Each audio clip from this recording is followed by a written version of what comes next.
Баршаңызға сәлем, менің есімім Бағдәулет. Бүгінгі видеосабақ ұлттық бірыңғай тестідегі ағылшын тілі нұсқаларын қалай дұрыс шешу қажет, сол туралы болмақ. Сонымен, бүгінгі видеосабақта біздер толық бір нұсқаны талдап шығамыз.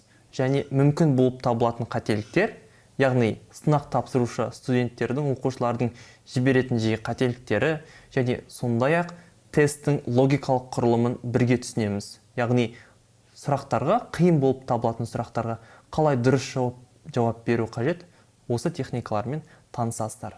Себебі бүгінгі мен видеода қарастыратын сұрақтарым нағыз ұлттық бірыңғай тестіде келген жаңа сұрақтар. Сонымен, бірінші сұрақ the odd word. Мұнда артық сөзі. Amphibian сөзі бұл қос мекенді деген мағынаны білдіреді. Не болмаса салқын қанды.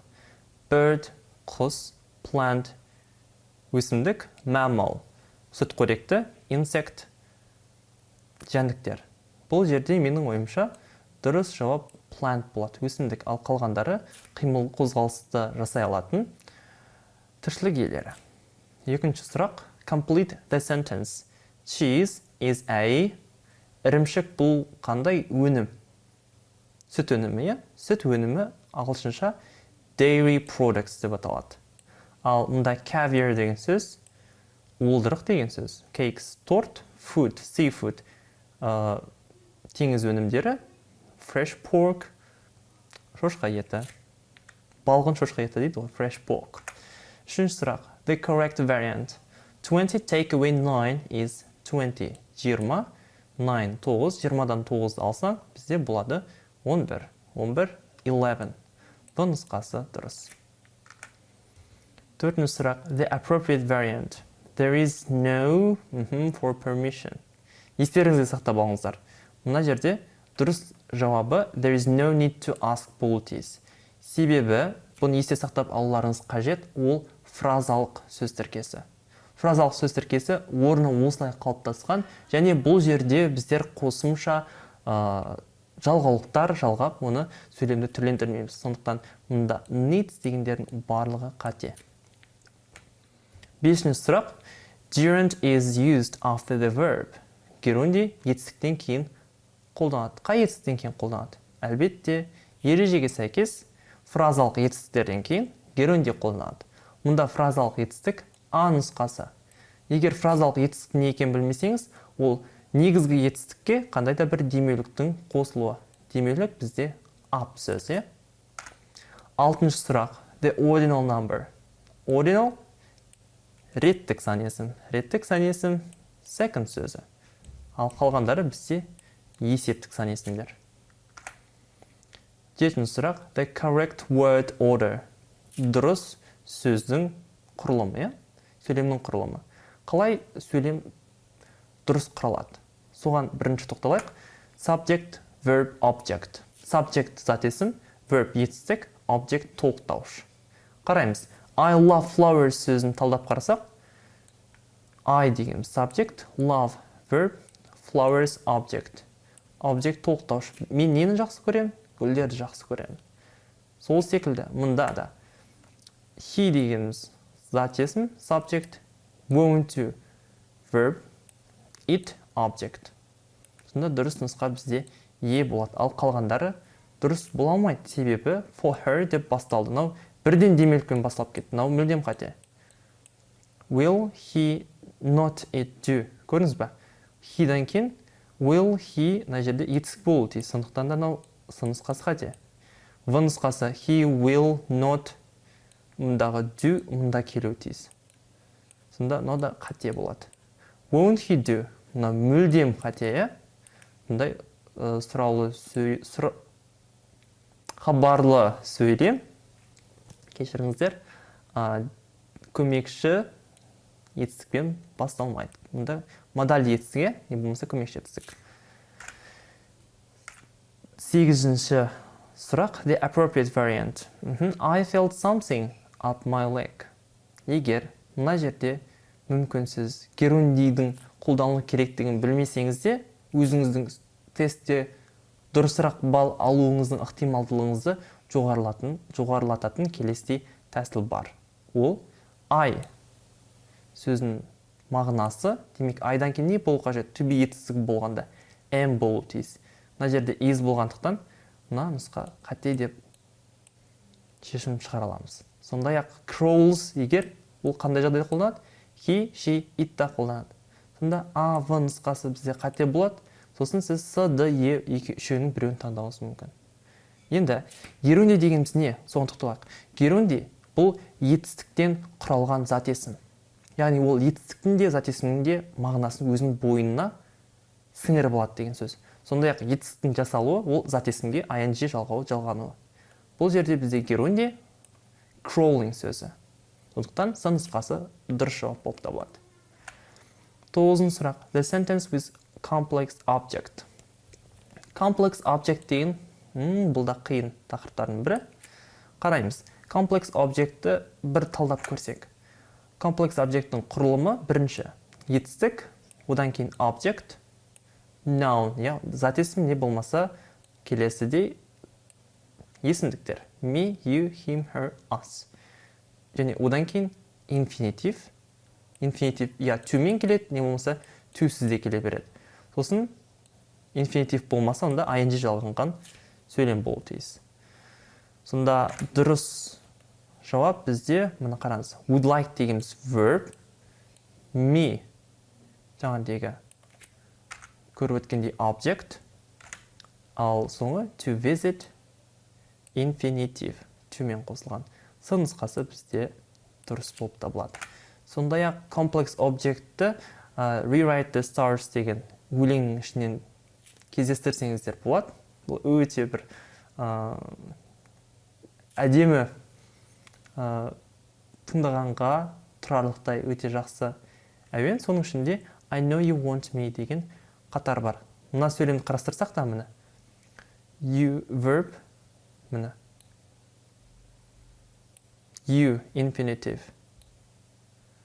Так. Now object. Сосын want infinitive, көрдіңіз бе? I know you want me. 10-шы сұрақ. The right answer.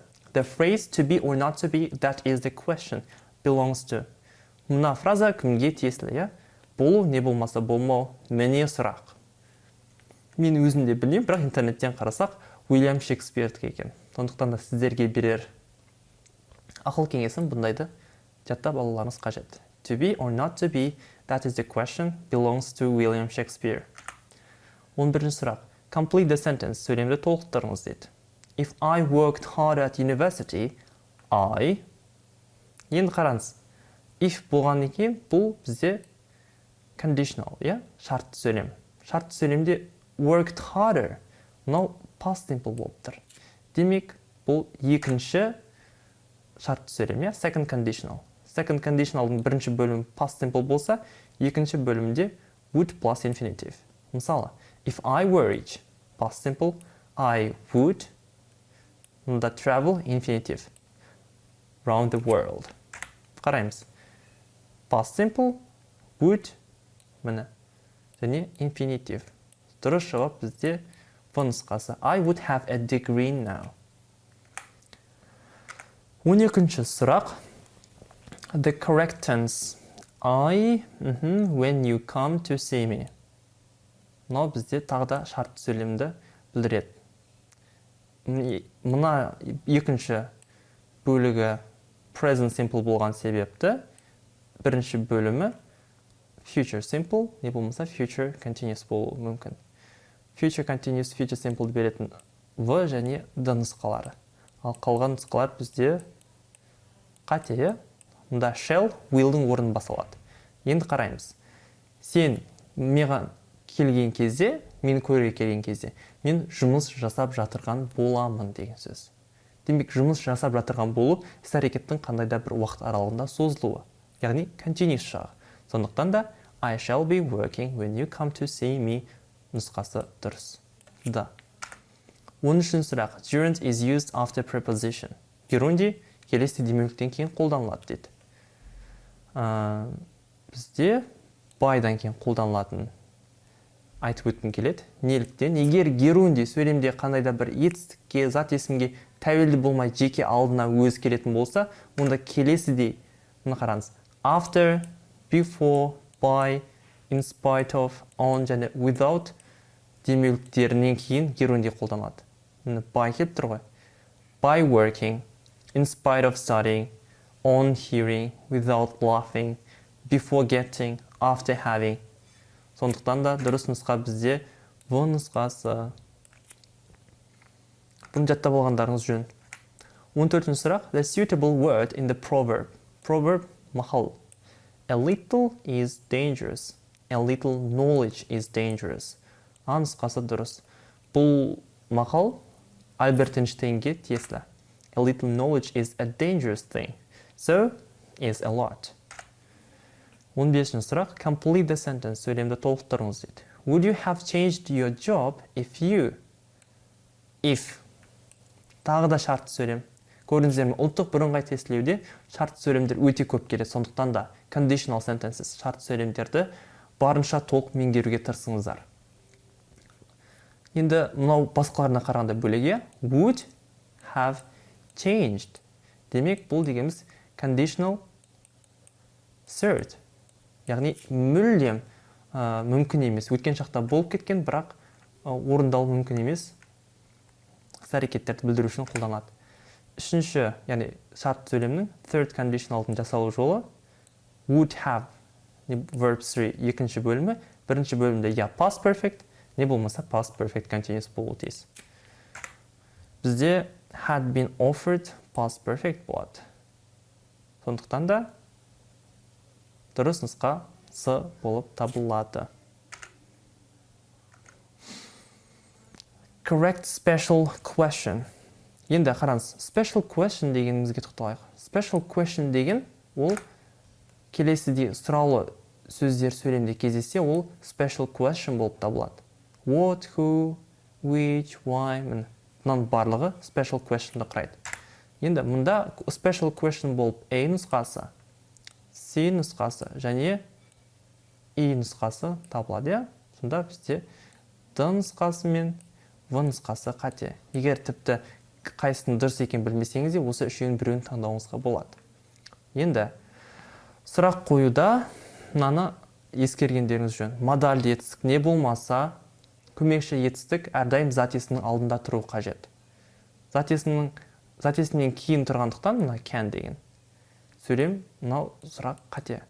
How can you concentrate on this job десе дұрыс болар еді. Енді мұнда бізде қараңыз, көмекші етістік сөйлемде мүлдем жоқ. Where do you spend your free time болу тиісті. Мүлдем ақылға қонымсыз сөйлем деп айтсақ та болады. С нұсқасын. Сонда дұрыс жауап бізде Е нұсқасы болады. Сондай-ақ, естеріңізге сақтаңыздар. Мұнда who knows the most important events деген сөйлемде бұл мына сұрақ түрі бізде subject questions деп аталады. Subject question бұл іс-әрекетті орындаушыға тікелей қойылатын сұрақ.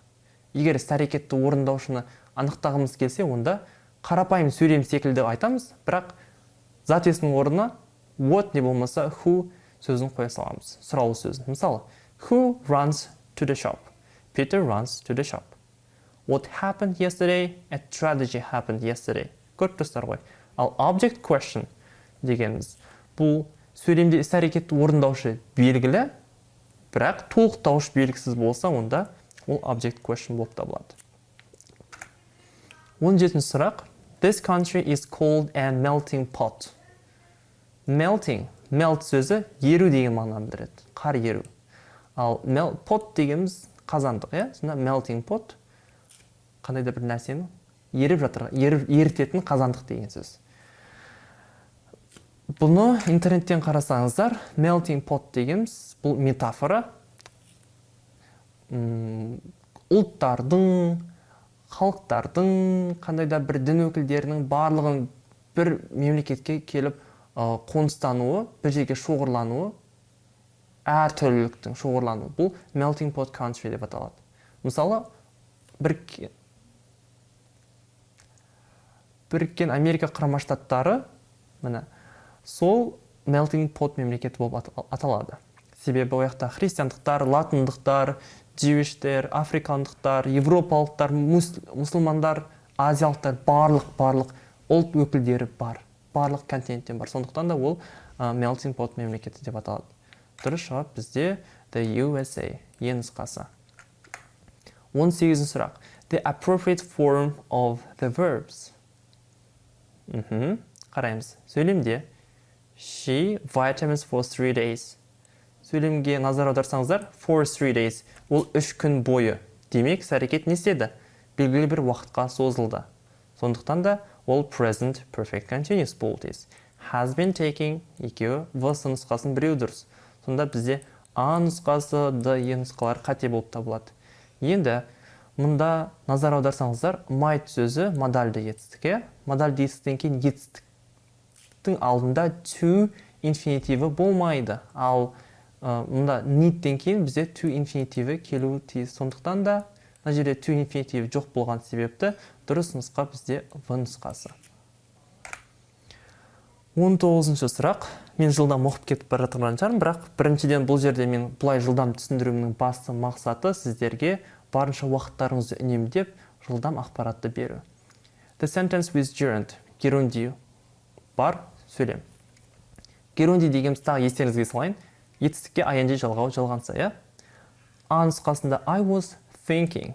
Бұл герунди емес, себебі past continuous. She felt him touch her hand. ing жалғанған етістік жоқ. I don't approve of him being бар. The article was translated yesterday. Бұл жерде жоқ. Және Rosa met me walking. Мұнда бар. Енді қараймыз. Мұна екеуінің қайсысы герунди болып табылады. Егер герундидің тақырыбын дұрыс меңгерген болсаңыз, әлбетте не дейді?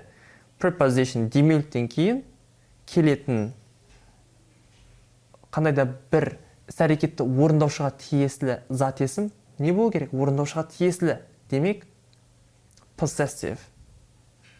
Тәуелді мағынада болу тиіс. Қараңыз, I don't approve of him being late деп айтамыз ба әлде he's being late дейміз ба? Әлбетте, he's being late болу тиіс. Сол кезде мына жер герунди және сөйлем дұрыс болу тиіс. Сондықтан да мұнда him деген сөздің қате болғанына байланысты С нұсқасы бізде дұрыс жауап болып табылмайды. Сондықтан Е нұсқасы сөзсіз дұрыс жауап болып табылады. 20-шы сұрақ. Read the text and choose the correct variant. I go shopping. Қараңыздар. Сөйлемді оқудың қажет жоқ. Бірден сұраққа көз жүгіртсек, the word to be keen on. Бұл сіздің сөздік қорыңыздың қаншалықты мол екендігін тексеру үшін арналған сұрақ. Keen on дегеніміз қандай да бір нәрсеге әуестену, не болмаса жақсы көру. Енді be lazy дегеніміз еріншектену, busy қолы босамау, free қолы бос болу, be late кешігу. Әуестену дегенге олардың біреуі де синоним болып табылмайды. Демек бізде осыған мағынасы жақын сөз be fond of. Бұл да қандай да бір нәрсеге әуестігі болу деген мағына береді. Дұрыс нұсқа Д. 21-ші сұрақ. Nouns that have the irregular plural forms. Бұрыс формалары бар зат есімдер. Яғни бұл бұрыс зат есімдер дегеніміз көпше түрде жалпы ережеге бағынбайды. Мысалы, мұнда back болса, жалпы ереже бойынша backs болу тиіс қой. Books дегенде де books болу тиіс. Room дегенде де rooms болу тиіс. Pen дегенде де pens болу тиіс. Pupil дегенде pupils болу тиіс. Сонда бізде ережеге бағынбайтын goose, geese болады. Man, men болады. Woman, women болады. Сонда дұрыс нұсқа Е, F және А нұсқалары. Келесі слайдта сіздерге барлық бұрыс зат есімдердің тізімін көрсетіп қойдым. Осыны өздеріңізге скриншоттап түсіріп алсаңыздар болады. Әлбетті түрде, міндетті түрде керек болады, себебі бұл да жиі кездесетін сұрақтардың бірі ұлттық бірыңғай тестілеуде. 22-ші сұрақ. Uncountable nouns. Uncountable. Саналмайтын зат есімдер. Bread, naan саналмайтын зат есімдер. Сондықтан Бізде а нұсқасы дұрыс. Pound, фунт. Ал енді бұл жерде шамалы сіздердің шатасуларыңыз мүмкін. Ақша кітаптың барлығын айтады, саналмайтын зат есім. Бірақ валюта саналады. Доллар, евро, фунт стерлинг, теңге, рубль барлығы саналады. Rubles, теңгес, dollars, euros, pounds деп. Сондықтан в нұсқасы бізде саналатын болғандықтан қате. Orange қате, апельсин санауға болады. Snow, қарды біздер не істейміз? Санай алмаймыз. Bag санай аламыз, table санай аламыз, apple санай аламыз, water суды санай алмаймыз. Сонда бізде дұрыс нұсқа H, D және A нұсқалары. 23-ші сұрақ. The suitable words in the sentence. There is a playground in the. Playground ойын алаңы. Ойын алаңы қай жерде болады? Yard аулада болады әлбетте. Living room жоқ, bedroom жоқ, library жоқ, balcony жоқ, bathroom жоқ, street жоқ, kitchen жоқ. Сонда бізде дұрыс жауап тек қана yard сөзі. 24-ші сұрақ. The synonym of attractive. Егер attractive сөзінің түбіріне назар аударатын болсақ, attract verb етістік тарту деген мағынаны береді. Ал attractive тартымды. Тартымды, сұлу, әдемі деген мағынада. Сонда handsome әдемі деген сөз. Handsome көбінесе ұл балдарға айтады. Slim арық, қыз балдарды деген арық деген әдемі деген келмейді ғой. Friendly жүзі жарқын, досжан. Old кәрі, good looking міне әдемі. Overweight семіз. Young жас, ugly ұсқынсыз. Сонда дұрыс нұсқа бізде Е және А нұсқалары. 25-ші сұрақ. The sentences in imperative mood. Imperative mood бұйрықты сөйлем. It was cold, so I put my coat on. Хабарлы сөйлем. Do you like eating in restaurants? Сұраулы сөйлем. I'm going to phone my parents this evening. Жоқ, мақсатты сөйлем. My house is at the end of the street. Хабарлы сөйлем. I'll talk to you later when I have more time. Жай ситуациялық қарапайым хабарлы сөйлем. Don't forget to switch off the light. Бұл міне imperative mood-дағы сөйлем. Не дейді? Светті өшіріп кетуді ұмытпа деп тұр. Don't be late. Make sure you are here by 8 o'clock. Кешігуші болма. Сағат 8-ге дейін осы жерде болуың тиіс дейді. Мынау дұрыс. If it were autumn now. Ой, дәл қазір күз болса ғой дейді. Мынау қате. Сонда бізде дұрыс нұсқа F және G нұсқалары. 26-шы сұрақ. Complex object is not used after the verbs. Мынау ең қиын сұрақтардың бірі деп айта алар едім. Себебі complex objectті мектептің программасына өте сирек өтеді. Және сондай-ақ бұл бірден игеруге қиын тақырыптардың бірі. Сондықтан мұнда сіздер мысал арқылы түсінгендеріңіз абзал. Яғни сөйлемде complex objectті қолдануға болатын мына сөздерді қолданып complex object жасай білулеріңіз қажет. Мысалы, I feel the wind is blowing деп айта аламыз. Complex object дегенді егер түсінбей жатсаңыз тағы бір түсіндіріп өтейін. Егер сөйлемде қандай да бір екі іс-әрекетті орындаушы және екі іс-әрекет орындалып жатырса, онда бұл бізде complex object, күрделі толықтауыш.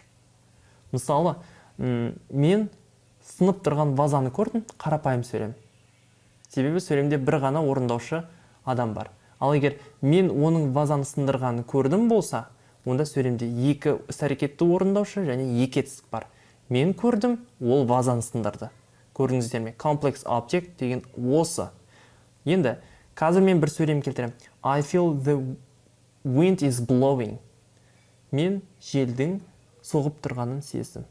Екі іс-әрекетті орындаушы және екі іс-әрекет орындалып тұр. Сонда бізде А нұсқасы болмайды. Want. I know you want me. Мен сенің мені қалайтыныңды білемін. Мен білемін, және сен мені қалайсың. Көрдің ба? Сонда бізде В нұсқасы да complex objectке келеді деген сөз. Енді бұл жерде келмейді деп тұр ғой. Notice. I noticed her stealing my smartphone. Менің смартфонымды ұрлап жатырғанын байқадым. Келеді ме? Келеді. C. I see you crying. Мен сенің жылап тұрғанды көрдім. Келеді ме? Келеді. Read. Міне. Read етістігі complex object жасай алмайды. Мынау қате. Wish. I wish you win the competition. Мен сенің жарыста жеңгенді қалаймын. Келеді ме? Келеді. Run. Run сөзі міне. Run сөзі complex object жасай алмайды. Expect. I expect you to get 35 in ОБТ. Мен сіздің ОБТ-дан 35 алатыныңызға 35 алады деп күтемін. Демек келеді ме? Келеді. Сонда бізде дұрыс нұсқа run және read болып табылады. 27 irregular nouns. Жаттап алуларыңыз қажет. Бұрыс зат есімдер. Ox, oxen. Goose, geese. Child, children болды. Қалғандары бізде дұрыс зат есімдер. Owl, owls, house, houses, horse, horses, fox, foxes, swan, swans деп айта аласыз.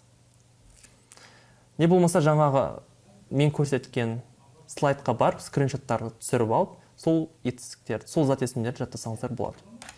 28-ші сұрақ. The negative prefixes. Prefix – приставка. Негативті мағынаны беретін приставкалар.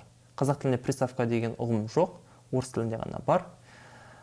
Бұл жерде сіздерді қатты информация беріп, миларыңызды ашытпай, бұл жерде an дұрыс болады, in дұрыс болады, im дұрыс болады. Мысалы, қалай жаттаймыз бұны? Possible деген сөз мүмкін деген мағынаны береді. Impossible мүмкін емес. Демек, impossible negative, unhealthy денсаулыққа пайдалы, unhealthy денсаулыққа пайдасыз. Көрдіңіз ба? A нұсқасына бір мысал келтірдік, F нұсқасына бір мысал келтірдік.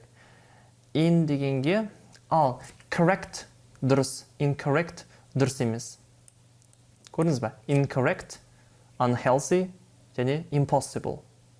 Міне, үш мысал арқылы негатив префиксті жаттап алсаңыздар болады. Бұл да бір техника. 29-ші сұрақ. The correct sentences дейді. Дұрыс сөйлемдер. Ал енді бірінен бастап оқиық. My uncle are going. Қате. My uncle is going бұл тез. Сондықтан, қате. I used to live in Uralsk. Көрдіңіздер ме? Used to дегеннен кейін етістіктің бірінші формасы келу тез. Дұрыс. I used to play football when I was 14. Мына сөйлем дұрыс құралған. He used to eating. Міне. Used to live, play дұрыс болады да, eating қате болады себебі ing жалғанбау тиіс. She used to get up early. Мынау дұрыс. Үшеуін тауып қойдық па уже? Ары талдай берейік. Where is going to realize бұл тиіс. Realizing емес. Қате.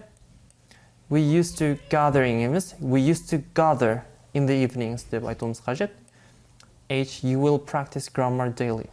Вроде бұл дұрыс сияқты, бірақ will модальды етістігі бұл жерде орынсыз қолданылып тұр. Бұл жерде present simple қолданылып тұр. Себебі you practice grammar daily. Сен грамматиканы күнделікті практиковаться етесің деп айта аламыз. Ал will дегеніміз болашақта қандай да бір іс-әрекетті болжау үшін қолданылатындықтан бұл жерде қате қолданылып тұр. Сондықтан бұл нұсқада қате, дұрыс нұсқасы E, S және V нұсқалары.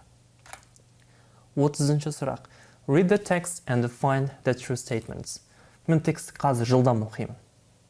Құлақтарыңызды listening-ға арнап үйреніңіздер. Себебі сіздер ағылшын тілінен ұлттық бірыңғай тестілер тапсырып жатырсаңыздар, онда болашақта міндетті түрде IELTS секілді бұдан да қиын экзамендер тапсыратын боласыздар. Сондықтан да мен сіздерге қазірден бастап рекомендация берейін. Ағылшындардың, әсіресе native speakerлердің сөздерін көбірек тыңдауға тырысыңыздар. Бұл сіздердің listening skillдеріңізді жылдам, жақсы, жоғары деңгейге көтеруге көмектеседі. Ал бастайық, мен native speaker ретінде алып қарастырыңыздар. I'm Thomas and I live in Vienna with my parents and my sisters. I'm the youngest in my family. I turned 13 last month. My best subject at school is geography because it's easy for me. My most difficult subject is math because I don't like my teacher. I love playing sports, especially basketball. I'm the tallest player in the school team and I usually play really well.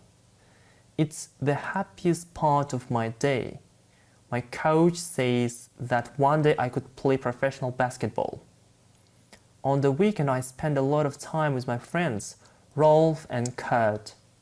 We do everything together, and they are the most important people in my life, like members of my family. Қалай, үлгердіңіздер ме? Өте жақсы. Олай болса енді сұрақтарға назар аударайық та, артынша сөйлемдегі берілген сөздерге сәйкестендіріп отырып, оның дұрыс бұрыстығын тексереміз. Thomas has a little brother. Солай ма? Жоқ. I'm the youngest. Ол отбасындағы ең кішісі. Сондықтан одан кіші адам жоқ. Қате. Thomas has a lot of best friends. Томастың жақын достары көп. Көп па? Жоқ, екеу ғана. Ralph and Kurt. Сондықтан бұл да қате. The coach hopes that Thomas will be a professional player. Coach Томас болашақта профессионалды ойыншы болады деп үміттенеді дейді. Бар ма? Әлбетте бар. My coach says that one day I could play professional basketball. No, дұрыс. Thomas hates playing basketball. Томас баскетбол ойнағанда жек көреді. Hate деген жек көру деген сөз. Солай ма? Жоқ. I love playing sports, especially basketball. Сондықтан да дұрыс болады. Е нұсқасы. Thomas doesn't get along with math teacher. Ойбай, қате екен ғой. Кешіңіздер. Thomas doesn't get along with math teacher.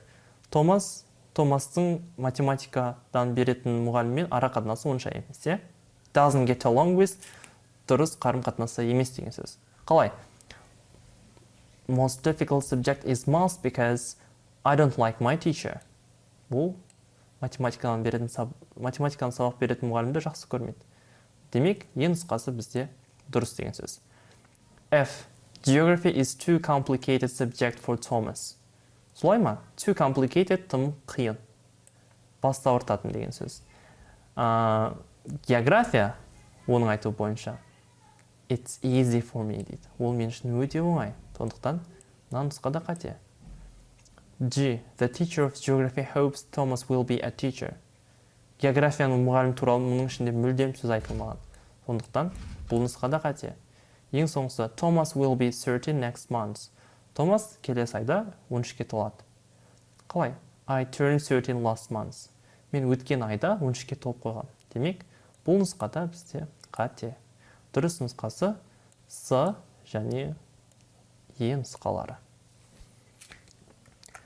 Сонымен, болашақ түлектер алдағы ұлттық бірыңғай тестілеуде сіздерге сәттілік тілеймін. Бүгін сабақтың соңы. Егер сабақ пайдалы болса, міндетті түрде осы мен ютуб каналыма жазылуды ұмытпаңыздар. Себебі мен ютуб каналымда бұдан да бөлек ағылшын тілін үйренуге байланысты өте жақсы контенттер бар. Және болашақта апта сайын міндетті түрде пайдалы контенттермен бөлісетін боламын. Олардың бірін де жіберіп алмаңыздар. Себебі болашақта ағылшын тілін дамытам дегеншілерге, ағылшын тілінде еркін сөйлеймін деушілерге менің ютуб каналым былайша айтқанда тегін қазына